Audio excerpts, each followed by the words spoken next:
ഈ കണ്ണ് മുഖത്തല്ലാതെ വേറെ എവിടെയെങ്കിലും ആയിരുന്നെങ്കിൽ, മുഖത്തല്ല വേറെ എവിടെയെങ്കിലും ആയിരുന്നു കുറച്ചും കൂടെ എളുപ്പമായിരുന്നല്ലേ.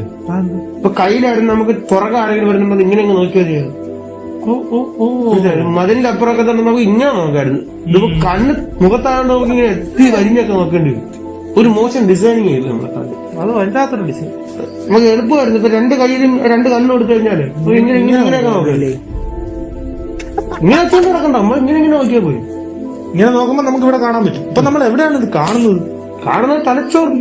തലച്ചോറ് തലയിൽ തന്നെ വേണം. തലച്ചോറ് തലയിലാണ് തലച്ചോറെന്ന് പറയുന്നത്. കയ്യിലായിരുന്നു കഴിച്ചോർന്നല്ലോ. കണ്ണ് കൈ വരുന്ന വേറെ പ്രശ്നമാണ്. മറിഞ്ഞു വിടാന്നേരത്ത് പറയത്തില്ലേ, കൈ കുത്തി വീണം, കണ്ണ് കുത്തി ഇങ്ങനെ. പിന്നെ ഫുഡ് കഴിക്കാൻ ചിലപ്പോൾ അറിയും, കണ്ണിന് കയ്യിലായതുകൊണ്ട്. പിന്നെ ഈ ബാക്കിയുള്ളവരുടെ ചെകിടത്തൊക്കെ അടിക്കുന്ന നമ്മുടെ കണ്ണു പോകും. നമ്മുടെ മുഖത്തടിക്കുന്നതായിരുന്നു. അങ്ങനെ കണ്ടുപിടിക്കുന്നതാണ് നല്ലത്. എന്നാൽ കണ്ണ് കയ്യിലായിരുന്നു കുറച്ചും കൂടെ എളുപ്പത്തിൽ ഇങ്ങനെ കാണാറുണ്ട്. കൊച്ചിന്റെ ഒരു കണ്ണ് പോലെ കുറച്ചിങ്ങനെ ഒരു വയറ് മാറി മാറി കണ്ണ് ഒന്നും ചെയ്യാൻ പറ്റാത്ത അവസ്ഥയായിരിക്കും.